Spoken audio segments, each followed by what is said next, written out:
Yeah. Hi. Okay. Here we are. Welcome everybody to our second meeting of Svegliamuseo on air. We have our special guest today, which is Adrienne Romano, Director of Education, New Media and Interpretive Initiatives at the James Michener Art Museum in Pennsylvania. Adrienne, say hi. Hi. Okay, great. And we have another special guest from Rome. She is Paola Villari of Palazzo Barberini in Rome. I don't know if you can hear them actually because they're experiencing some technical problems with the microphone, but they are there in the small icon over there. So, okay, and of course we have also Alessandro D'Amore from Svegliamuseo. Hello, everyone. And Valeria Gasparotti. Hi. Good. Okay. Now that I introduced everyone, I should just let Adrienne on screen. She's going to talk about how to run social media strategy on a low budget and low resources, short-staffed situation, and things like that. We really hope this is going to be useful for museums following us. So I leave the word to Adrienne. Enjoy it. Okay. Hi, everybody. Thanks for inviting me to participate. I'm really excited to be part of this and to get to know people out in Italy. And so I'll be talking about social media on a budget. And social media here is it's a big challenge, but I think it's a really important one from a strategic point of view for the museum. It really is an important aspect for us as an institution to connect with our community and to really reach out and collaborate and engage them. And it's a way for us to be accessible. It's a way for us to be welcoming. So it's a very important mission-focused component of what we do here. And so I know one of your questions that you sent me, Francesca, and I might as well start with that, if that's all right. I started with social media actually in earnest probably about 4 years ago. My director at the time approached me and said, you know, we'd like you to basically take the lead in managing social media at the museum. And I've been here at the museum since 1995, and I started full-time in 1998. And I was always involved with education. I had always managed the school and teacher programs here at the Michener, but part of my role here has been almost an organic role. I've become over the years more involved in technology and education, and it was sort of this natural next step to be involved in social media. And I'm really happy that social media is in our education department, because I feel that social media is a tool not only for promotion and marketing, but it is also for education. And I feel strongly that we use this platform to teach about who we are and what's important in our collection, what's coming up in our exhibitions, and you know, to get responses from people and to find out what they want and to find out what they like and so forth. So I have a slide presentation that I can take you through. So I'm going to attempt to switch and screen share. So if you give me a moment, I'm going to do that.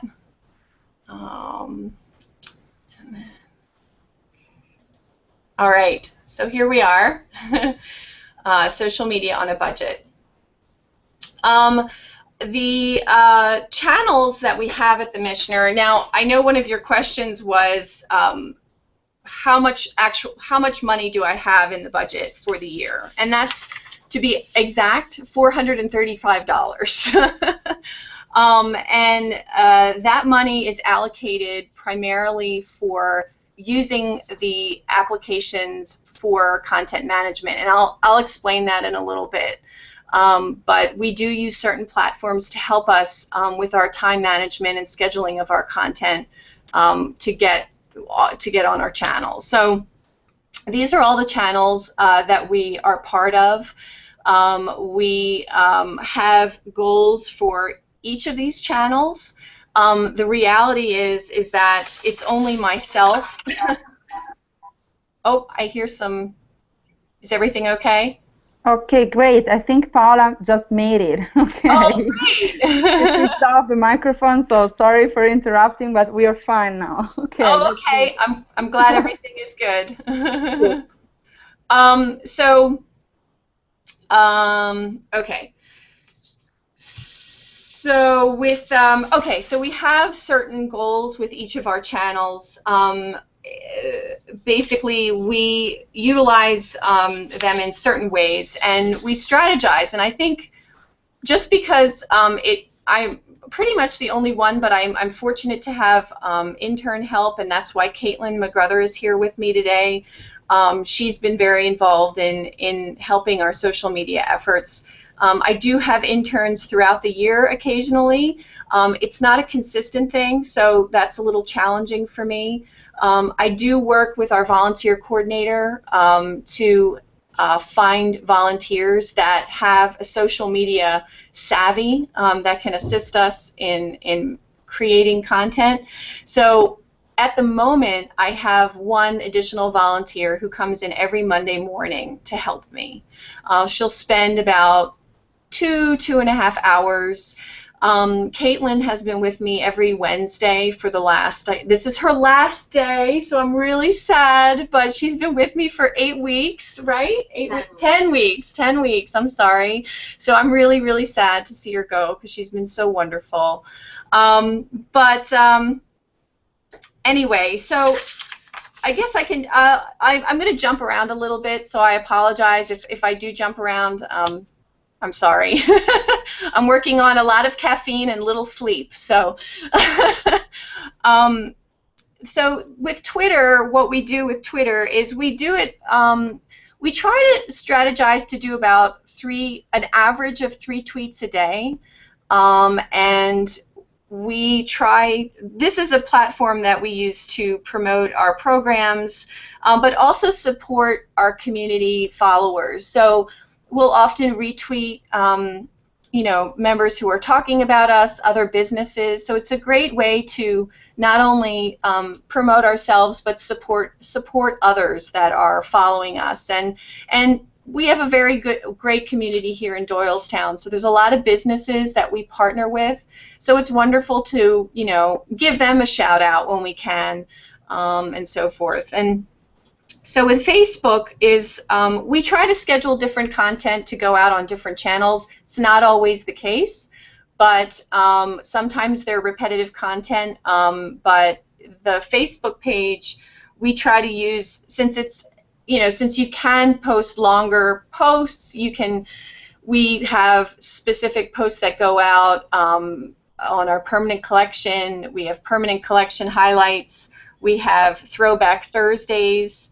We have Mystery Art Mondays, so we try to do some thematic things on a consistent basis and also promote our programs and events and exhibitions. And we try to have a balance with that.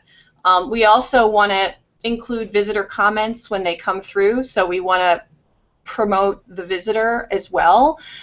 Some of our exhibitions include participation by visitors, and we share those comments that come through our exhibitions on Facebook. So, you know, we use it, and I'm very, I guess you could say, I'm very particular about making sure we have an adequate amount of content that goes out on a daily basis. So time-wise, we usually have about an average of 2 Facebook posts a day. If it's 2 to 3, that's really great. But I get concerned when there's a lot more posts that happen. If there's a museum that posts like 4 or 5 times a day, I think it's really, really difficult for maintaining people's interest because you're overloading with content, and Facebook is so particular with, now I'm sure, as you know, Facebook is determining what the viewer is seeing. They don't necessarily show, you know, everything that you post. And now they're really trying to make you buy more advertising. So they've become really particular with how things are. So that's an ongoing challenge. So anyway, that's a little bit of information about the kinds of platforms we're on. We are present on Google+. We have established just an identification on it, but we are not active on Google+ and Google Places. So I just wanted to let you know. And clearly, because it's just myself and a volunteer and intern, we strategize. We basically focus on Twitter and Facebook. All these other parts, Instagram, we try to utilize in conjunction with Twitter. So we're realistic. We try to do what we can. We know we can't do everything, but we want to make sure the quality that we get out is important. So I'll move to my next slide. So a lot of what I talked about is in this slide, but I think some of our challenges is having that limited time, but also engaging the rest of the staff from getting content. I think that when I first started, a lot of staff here were not interested in social media. They were questioning why we were doing it, what's the importance, it really doesn't matter. And so it took me a while to really, and I think we've conquered some of that. I think educating staff as to why it's so important, and partly because the demographic at our institution, I'm one of the younger people in the institution, but we have a lot of older staff members who weren't using social media. So it was a learning curve for them, because if they weren't doing it, they weren't familiar with it, and they didn't realize the benefits. So that was a challenge for us. Another challenge is using imagery. As you know, there are images in museums with copyright restrictions, and I know images are extremely important in how we get social media out. We're a visual society. We need more images, the better. So that's a challenge for us too. But I think when we talk about social media, like I said, it's a very important part of our mission. We do want to reach a target audience of a younger demographic. The audience that we have currently at the museum, our walk-in audience is a 55 and older woman, a white woman, that's the average demographic in our institution. So we know that the target audiences for some of these social media sites are a younger demographic. But with Facebook, we don't necessarily see that. We see the 20s to 30s to 40s using seeing our information, but we do see that the engagement is with an older audience as well. So that younger demographic doesn't necessarily rest in Facebook itself. And I think it's important that you have to have an experimental approach. Nothing is perfect, and I always try new things.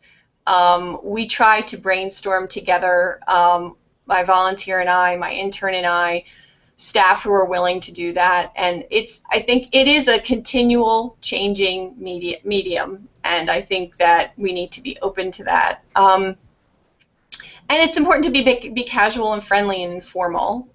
That's really important, and also very responsive. I think we've been able to grow our following because I think it's extremely important to respond to people. So in planning your time, allocating time at the end of the day, maybe for 15, 20 minutes to check in on your social media sites to see what's been discussed and what's been tweeted, and responding to them and saying thank you for mentioning us, or retweeting something fun that they talked about at the museum. I think that's really, really important, and I think that's how we've been able to slowly grow. And I think it takes time. It doesn't, sometimes people think that, oh, it's supposed to be an overnight success, and it's not. And I think I've had to educate the higher administrative staff that it is a slow process. But the stronger we get, the stronger our community gets, and I feel good about that. And just as a side note too, we're formalizing a social media policy soon. So we'll actually have a formal document that outlines our strategies, our processes, and best practices. Let's see here.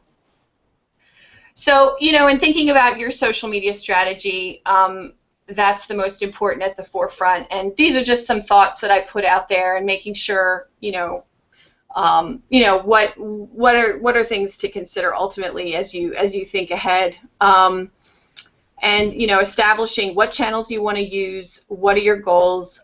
We used a survey to help find out more information about our online audiences, and we used the platform surveymonkey.com. I'm not sure if that's something that you're familiar with at all, or if you've used, but that's a really great tool that allows us to query our Facebook following, our Twitter following, and see what they want, and are we doing the right thing. And sometimes our surveys don't get a lot of feedback, which is the most frustrating part, and we try to offer incentives like free tickets if you fill out the survey, and a prize or something. But so it's frustrating, but we try to do what we can. And also, in thinking about your strategy, how are you going to measure your success? And I know one of the questions that Francesca, you sent me, how in terms of evaluation, what are the metrics that we consider to be key? Every month we report on our statistics about how our following is doing, and what posts have received the most engagement. And I think that numbers are important, but they're not the most important. And I think that you really need to be looking critically at the kind of content you're putting out and the kind of feedback you're getting. And honestly, I still find it frustrating because content that I think might engage people falls flat. And I always have this, I think we always can do better with what we're doing, and it's a constant learning process. So there's a lot of things that sort of don't get any engagement, and then some surprisingly do, and some surprisingly get a lot of shares on Facebook, or likes, and visibility. So again, it's a whole bunch of that. And even talking to visitors anecdotally and finding out, and going in the galleries and saying, well, how did you hear about us? Did you hear about us on Facebook? And all that kind of stuff. So in management, our workflow, essentially, like I've said, we prioritize. And we've determined that Twitter, Facebook, and now slowly Instagram has become sort of our top three. We use other channels in different ways when we're able to, but we don't necessarily do that. Let's see.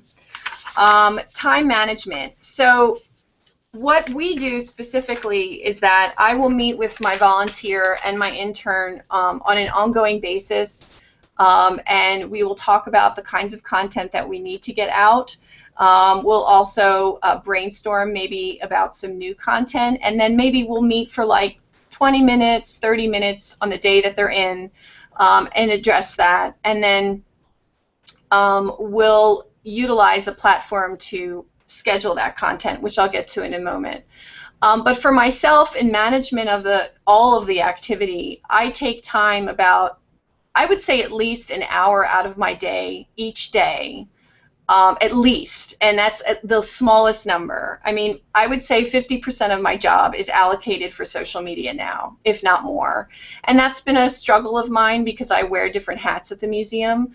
So I want to say conservatively, at least an hour of my time every day I use to go into our platforms, edit our content, see what activity's happening, and then do what I need to do to get through to see what's happening the rest of the week. So at least an hour, maybe a couple. Let's see here. And also, we're planful, but we also know that there are things in the moment that happen that we need to be attentive to. And since it's only myself, sometimes events are happening at the museum and I might not be there, and that's okay. And I've been really hard on myself, like, oh, that would be a really great event to do a live tweet up, or oh, that would be great to Facebook. But you know what? It's only me, it's only one intern, it's only a volunteer. We can't do it all. But it's fun. When it happens, and we just had a huge installation yesterday of a massive sculpture on our front lawn, and we did some Instagramming of it, and it was so much fun. And anyway, so when you have time, do it.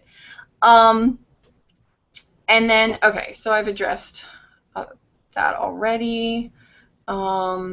And then, oh, and looking to other museum channels for inspiration. That helps me. So I might spend some time, maybe like, again, another 20, 30 minutes during the week, maybe a couple times a week, to actually see what else is going on in other museums and what successes and challenges they're having. I've talked a little bit about this. I've talked about balancing your content, not to be repetitive. I've pretty much talked a lot about this, but I also ask staff for help. If I know that the director of programs is having an event and she's running a jazz night, I will ask her, hey, can you please videotape the event and share that with me so that I can get it on you know, YouTube or something like that. So I'm enlisting other people for help, and my colleagues in the exhibitions department are very, very helpful. They'll take pictures, they'll send it to us. Staff have become definitely, you know, more willing to share. All of us, you know, want to promote each of our departments. Some departments are tougher than others. Some don't even, you know, some just don't think about it, and I have to pry stuff out of them. But that's another thing to consider, is that, you know, as you work and, you know, basically have to inform your staff you're only one person and say, you know, I need your help. If you can contribute something, that'll just make it better for your department. So anyway, so getting into the actual platforms that we use to manage our social media, we use a couple tools. My favorite tool is called Hootsuite, and I'm not sure if any of you are familiar with Hootsuite, but it's absolutely wonderful.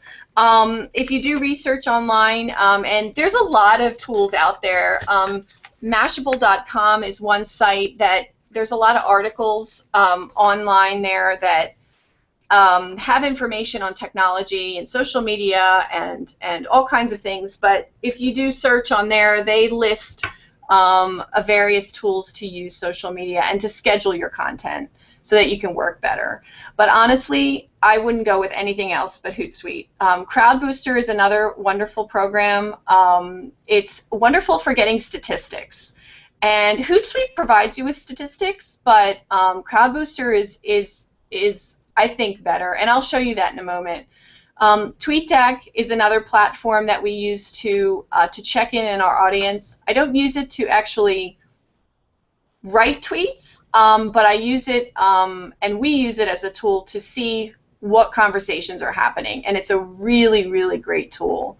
Other things that I've utilized are TwitSprout. This is another platform that manages your Twitter and Facebook activity. They have a free, a lot of these are, and I'll back up a bit. Hootsuite has a free, you can get a free account. It has its limitations, but it's very effective. You can still use it for free. I use it in the pro, as a pro member, which is $6 a month. So, you know, with that $435 I get for the year, $6 a month works perfect. Crowdbooster is $7 a month for me. So those two things are really, really cheap, and they do what I need it to do. TwitSprout, that's a little bit more limited. They want you to pay money after you have one Twitter channel on there, so I sort of dropped them, but again, it's something to explore. And then the last two, which you might be familiar with already, I use URL shorteners so that we can track our statistics, sometimes of click-throughs and who's clicking on URLs and so forth. So that's kind of an overview.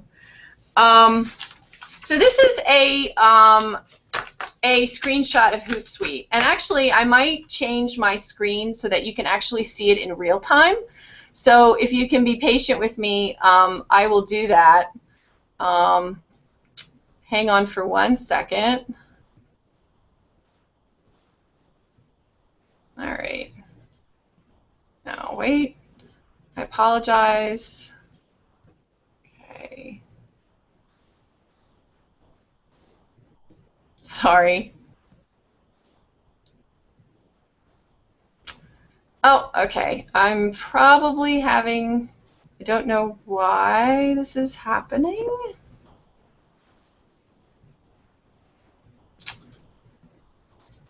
All right, I'm back to my slide. I don't know why I can't show you Hootsuite. Let me try it again. Adrienne, yeah. if you keep it open, if you open Hootsuite through your web browser in the background, okay, you should, and then you do the share screen, the screen share through the green button. You should have the option of selecting the browser instead of the PowerPoint. You should have different screens that you can share. Yeah, I see that, and I'm wondering why it's not giving me that option.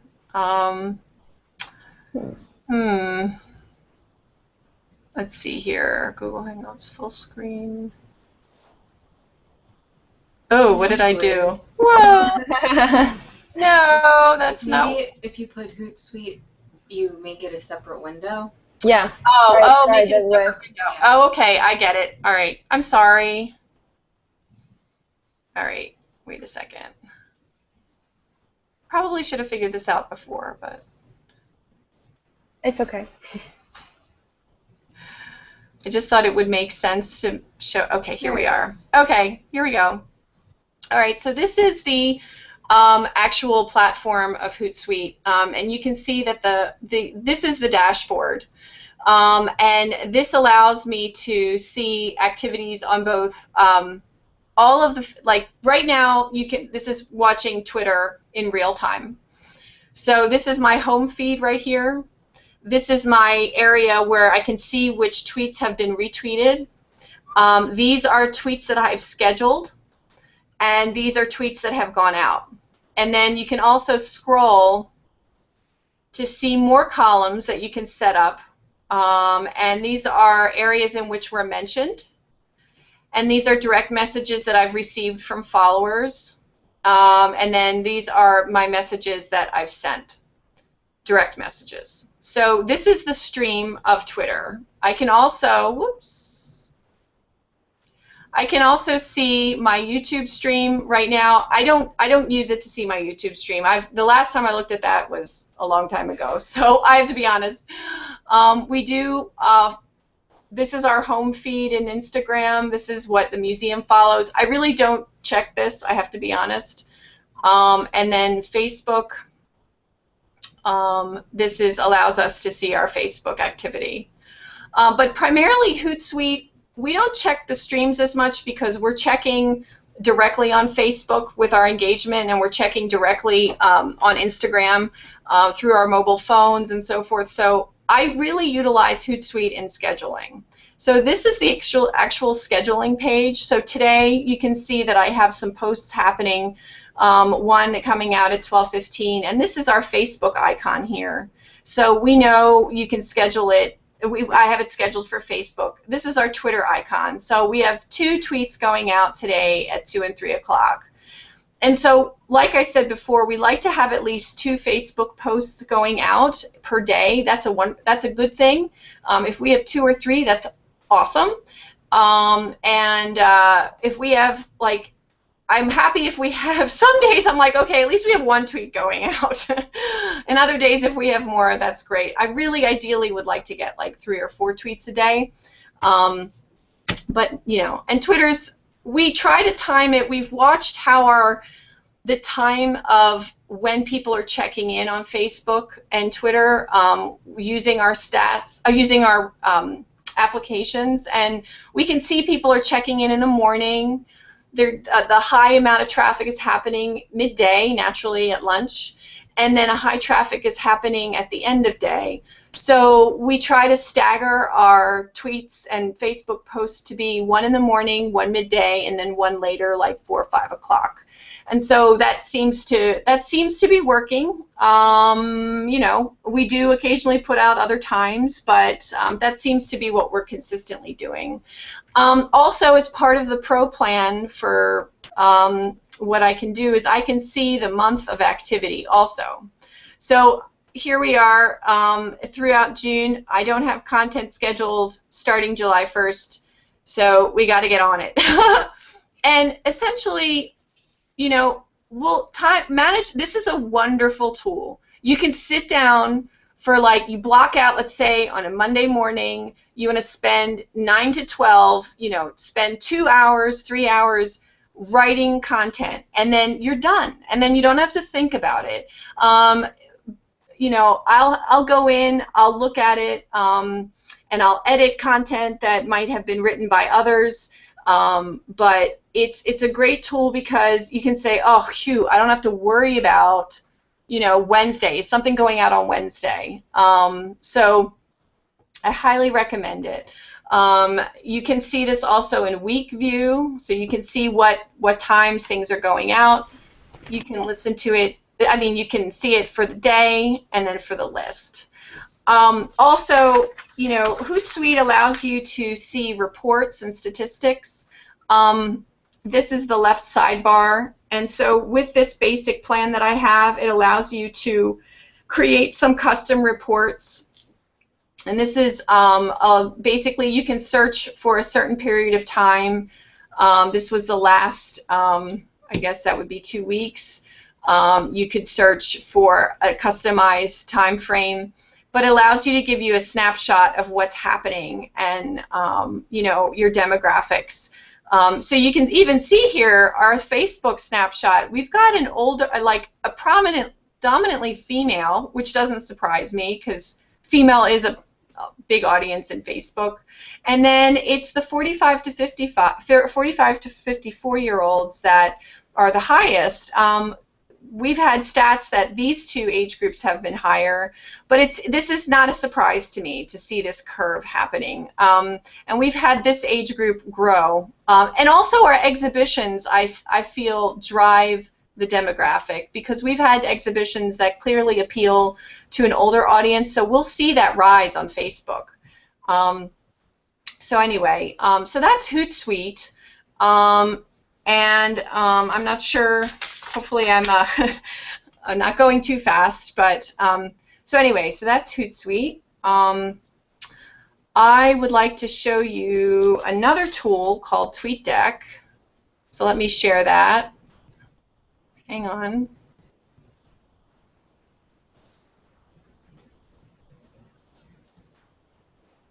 Okay, so this is Tweetdeck. I like this a lot because this really gives the full breadth of all the activity on Twitter. I mean, it really searches everything on Twitter. And when I first opened it, when I first started it, I got such a headache.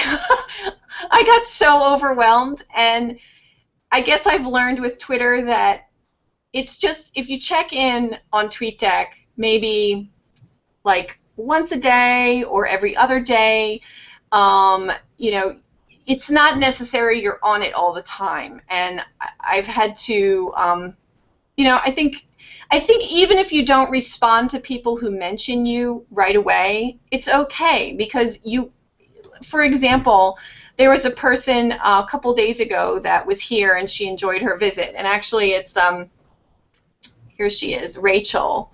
And she tweeted about us, let's see, she tweeted about us a couple days ago, like 3 days ago, and the other day, 16 hours ago, you can see I thanked her and I favorited the tweet. And, you know, I think that even if you don't respond immediately, but you respond, is really important because they'll see it anyway.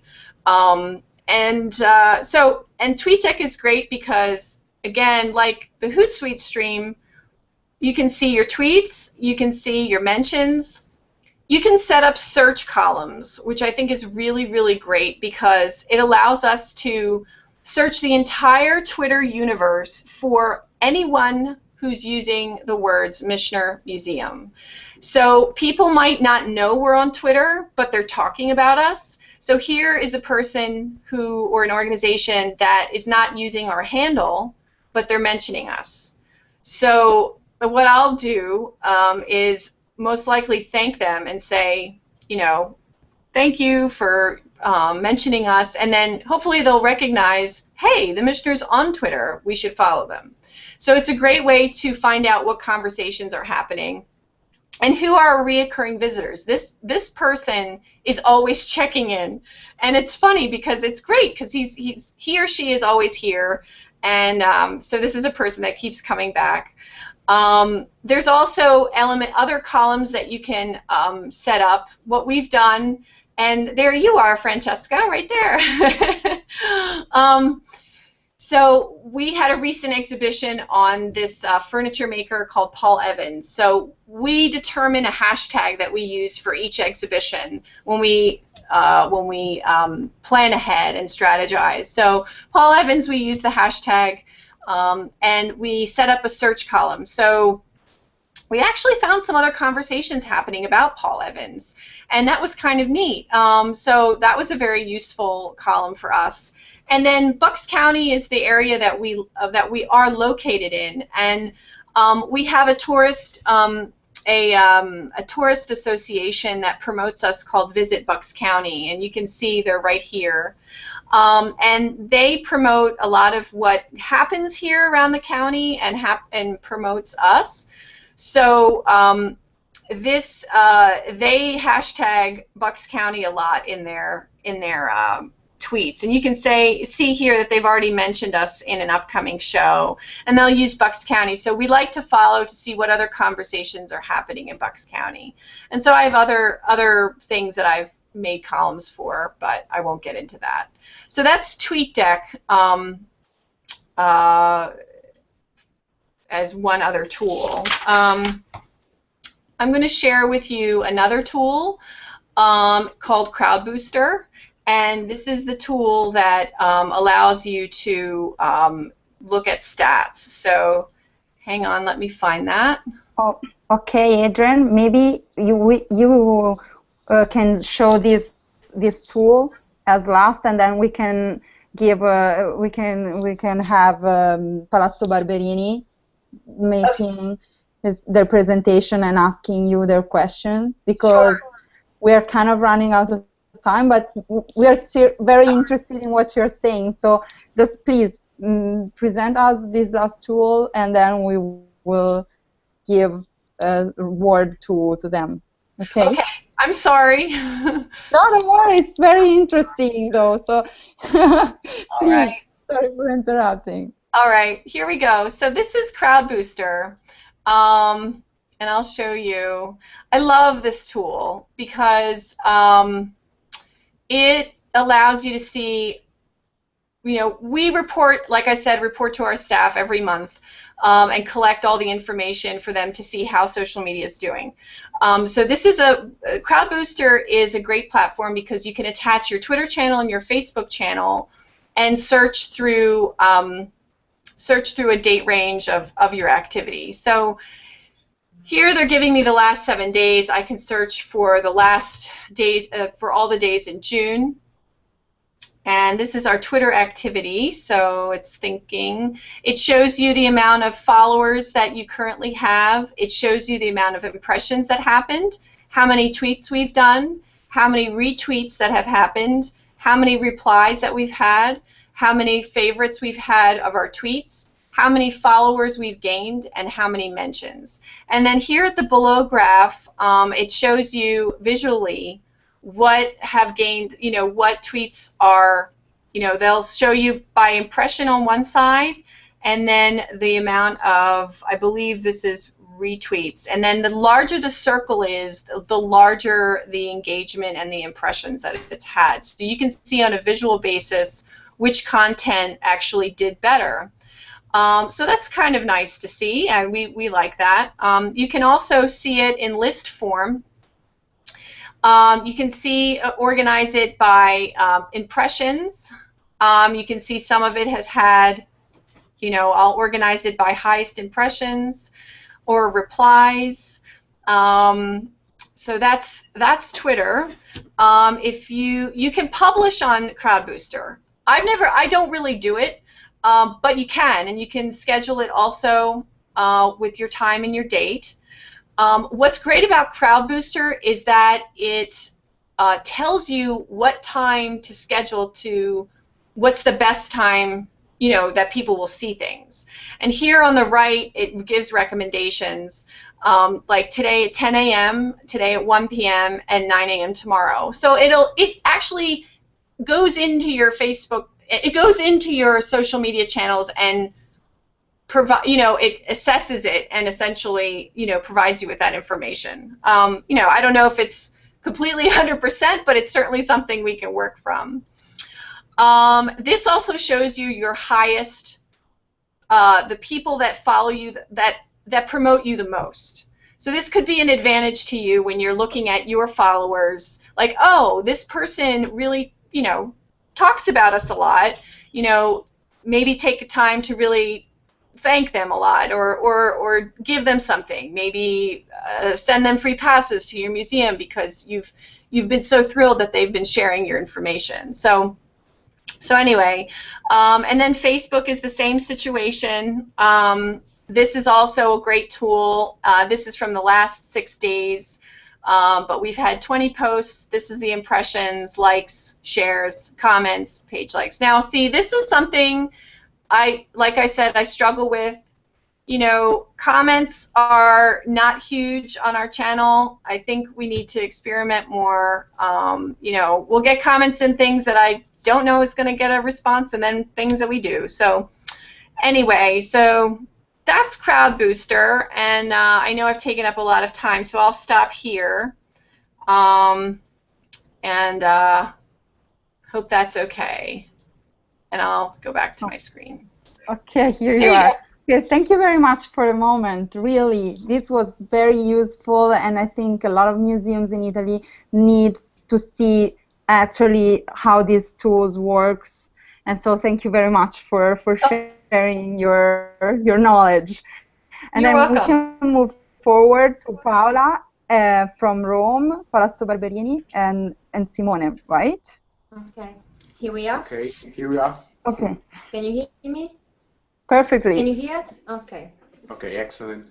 So, hello everyone. First of all, let us introduce ourselves. We are Paola and Simone, and we'd like to say thank you, first of all, to Adrienne for all the precious infos she gave us. And you probably don't know what Palazzo Barberini is a Roman museum. We are in Rome. We are a national picture gallery, and we are ruled by the Italian state, so we are the Italian state employees. And only 1 year ago, we decided to start using social media for the museum. And in only a few months, me, Paola, and Gabriele, which is the third member of our social media staff, we reached quite a good account of Facebook fans, because we have 3,300 Facebook fans and about 2,000 Twitter followers. And are you surprised? No, that's good. It's yeah, good. It's good. It's good. We were surprised, and we are very happy because it's quite a big success for us. We were quite skeptical at the very beginning, but actually it seems to work pretty good. And basically, we can't spend all the working time, of course, on the social media, on the internet, because actually our task is basically to welcoming to the public, supervision on artworks and on visitors, coordination of the rest of the staff. So it's quite complex to use social media every day. So basically, the three of us, we have kind of 6 hours a week each to work on Facebook and Twitter. That's why it's quite complex to put all the things together, because it's a 360 degrees work. Okay, so it's not just social media. And basically, we think that our best resource, even for social media, is the artwork collection and the history of the museum.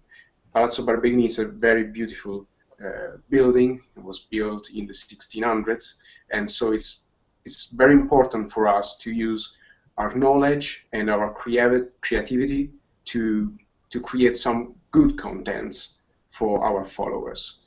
That's why we used to offer images and cultural backgrounds on what's inside the museum and what the museum is.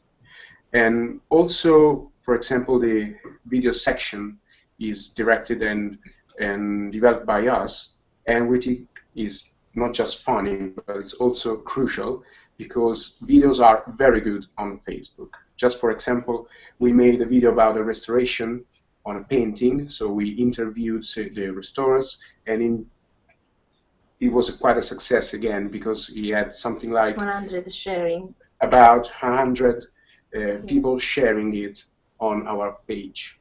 And we also try to keep close our fans and to reward them, as you said before, with some exclusive prizes, just like a very nice digital calendar we offer at the beginning of this year to all the fans who ask for the calendar. Just like our page, and we reward you with a calendar. And it was another pretty good success. And we had, for example, an excellent music concert last week in our museum, and we made a trivia on our Facebook page, and the prize were 2 tickets for the concert. So, as you say, it's very good to reward all the fans. And but the problem actually for us is, despite the amount of time we can spend on this task, actually we have no budget at all, or kind of a very low budget to spend on the social media. That's why we would like to understand how we could improve the work we made, which is the most qualified possible for us. And it's also possible because of the support by the Management Museum Office. In return, we can share our large and rich experience on cultural heritage, because we think it's very important, especially today, to share in the international circuit the art history. And we have also The question is a question for you. Yes. and it's about this thing. So we wonder, how could we improve our working plan according to the amount of time we discussed, so about 6 hours a week each. We have not only low budget, but also very few times to dedicate to managing Facebook page. And also we wonder if it's very important to you to publish something every day, or if it's not a big deal to skip a day or two. These right. Thank you very much in advance. Sure. No, that's a really good question. I think it is important if you can schedule on Facebook at least one post a day at minimum. I think that that allows you to still remain present in your followers' feed whenever possible. I think that I share your same feelings about trying to use that 6 hours the most effective way possible. And with our time frame here, it's much the same way. But I don't know if that's if you can use a platform to schedule your content out in for the full week, and make sure you have a post every day, then I think that would be a good approach. Hootsuite is wonderful to use. Can you enlist any other volunteers or staff people to help you at all? Do you? No, this is something we have to discuss, because actually the rest of the staff is not so sensitive about it. So we would like to involve them in helping us in showing and creating contents for Facebook or Twitter. Is there an opportunity for you to make a presentation to the rest of the staff? For you to share what you've done so far on Facebook and to tell them about how you use it? Yeah, we could do something like that, and we think it could be a very good idea. Thank you. Yeah, what I did was when I first started, I was in the same boat. Staff were not open to it. Staff didn't want to. They didn't understand it, and they didn't even understand how to use it. They didn't know what Twitter was. They didn't know how to tweet. They really. So I took time in some meetings to actually do like a 15-minute training. We got the staff together. I spent 15-20 minutes. I said, this is what's happening. This is why it's so good for us. This is how you use this tool, so that they weren't so scared anymore about it. And then that got them more comfortable and more understanding about, oh, okay, this is really good for us. This is an important part of the museum and communicating with our public. And so I think that helped. And just spending a little bit of time with them on a, maybe once a month. If you can allocate a little bit of time, that might help you get some positive reinforcement with what you're doing. So, I don't know if that answered your question. I hope. Yeah, you did. Thank you. Okay. Okay. So, do you have any more questions, Simone and Paola? Yeah, we have another question. Okay. Then we will ask something from Twitter, but then please do your last question. Okay, thank you. Okay, we would like to ask, how did you get the number of 4,000 fans? It's only by people sharing your contents, or did you use some promotional tools or some promotional way to reach your goal? Okay. When we started, we opened our Facebook channel in 2010. So we started 4 years ago. And of course it was brand new to us. We started with posting not very often, but then we bought some advertising. We did invest in some money to buy an ad. But what's great about an ad is that you can cap, the amount of money you want to spend. I'm sure, have you explored advertising with Facebook at all? No, we haven't yet. Okay. So we sat down as a team and we discussed what our goal was with the first ad. We wanted to gain followers. So we did a general promotion using a small, we set up an ad. We targeted the audience where we wanted to reach, and we launched it. And so we were able to gain followers that way.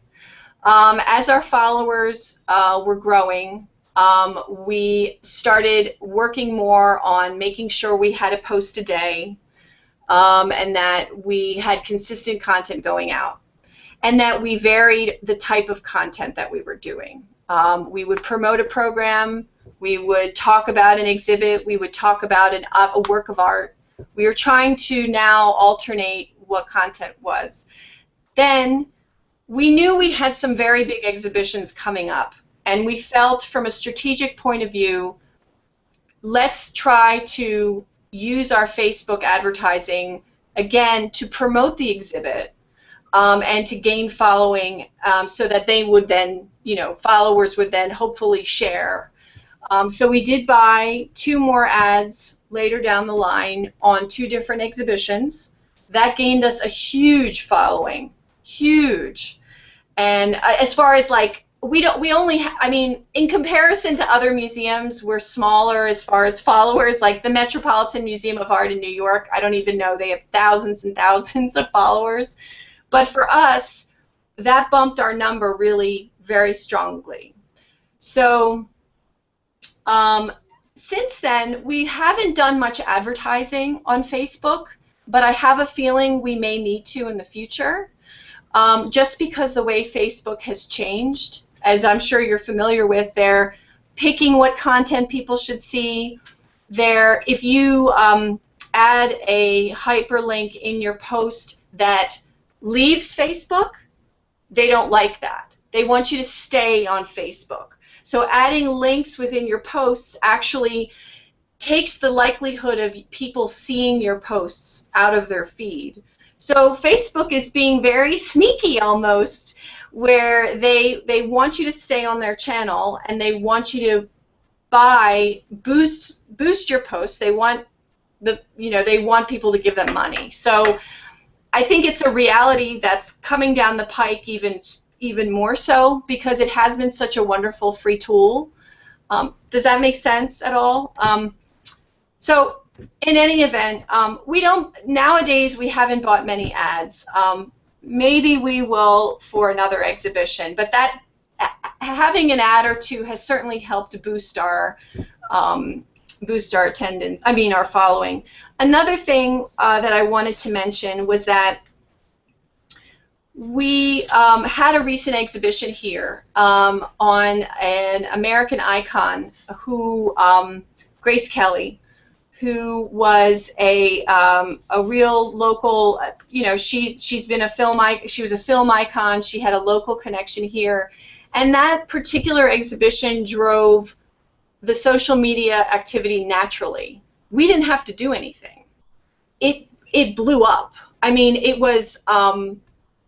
So what I'm trying to say is that the content of your shows, or content of our shows, I see the increase in Facebook following and shares and comments when a show is very popular with the community.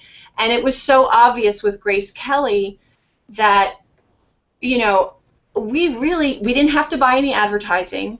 People were commenting, people were sharing. It was this buzz, and I think it also helped that our institution had an entire strategic plan behind it. Not only was, we were in the community in different ways. We had other advertising in Philadelphia. We had events that were partnering with other organizations. So I think social media doesn't exist in a vacuum. I think the institution has to really work together in making an exhibit successful. The content drives it very often, but at the same time, and I understand your situation with getting your staff and people backing you up as far as, it's a valid communication tool. So I think that was part of the success, that finally we're in a point where I think we were really working together from all angles, and I think that's what just helped social media. So I don't know if that helps, but so. Thank you. Thank you very much. You're welcome. So Adrienne, we have a few questions. We are running out of time, but they're really good questions, so we'll try to keep it short. So you mentioned that when you do contests, and it's a very common thing that for museums to give out free tickets to enter the museum, to participate in survey and so on. But what happened for museums that are that don't have an entry ticket? What should they do? Should they offer something anyway, or is the reward for participation a necessary point, would you say? No, I don't think it's a necessary point. I think it's been something we've tried to do occasionally. But are you thinking museums that don't have admission, it's free? Yeah. Oh, okay. So maybe there's something in the what we've done. We've given away items from our shop So we've had a catalog, an exhibition catalog that people would receive if they, participated in. We were actually conducting a visitor survey during this last exhibition of Grace Kelly, and when people would enter into the survey to give us feedback, we made them eligible to win a special Grace Kelly book.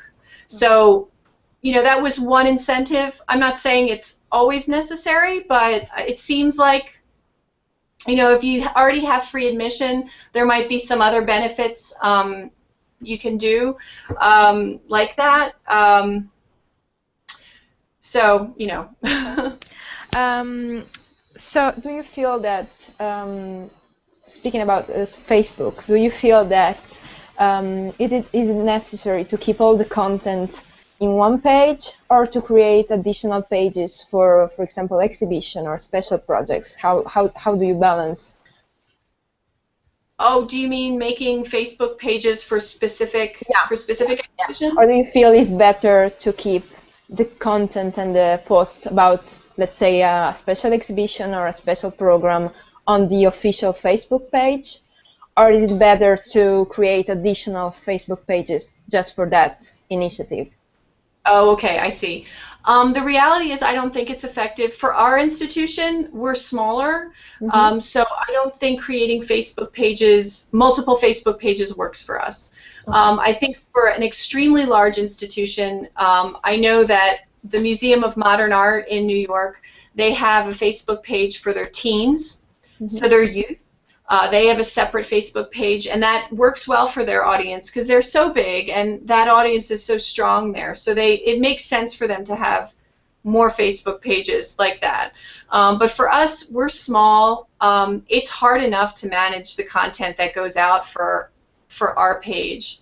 And I think anyway, it's just more effective, I feel, to have one. Yeah. But for big ones, they do it, and they have the team. I mean, it's just myself, Caitlin, and occasionally a volunteer. So, that's but that's a good question. Okay. And what about TripAdvisor? What are the costs and in terms of money, but also in terms of effort in managing TripAdvisor, and how strategic it is for you to be on that channel, and how strategic it is for museums to be on the channel? I think TripAdvisor is a great tool, and I think having a presence there is really important. I mean, when I travel, all I look at is TripAdvisor, and I know that a lot of my colleagues and my friends use TripAdvisor. So as far as our involvement in our it really works on its own. I get notifications when reviews come through. And when reviews come through, if they're negative or if they're so-so, I'll forward it to staff for them to respond. For example, I'll inform the director if there's a specific area in which someone commented on. I'll send it to her and I'll say, can you please take the time to respond to this? Otherwise, it's just a matter of I get email notifications of what reviews are coming through. We do also thank people for reviewing us via Facebook and Twitter. So we'll send out a post and we'll say, thank you so much. All of the people who have written about us on TripAdvisor, we thank you, and please keep doing it, sharing your experiences. We want to hear from you. So it's just an occasional thank you, but I think it's effective. I think, and again, with our exhibitions, I've seen an influx of reviews that come through based on some of the exhibitions. So I think that also, that activity relates to that. But it's a very simple tool, and I think you don't have to be on top of it. You can really, have it there, have a presence, and watch it, and just see, attend to it occasionally. But I'm not on top of it every day. Okay.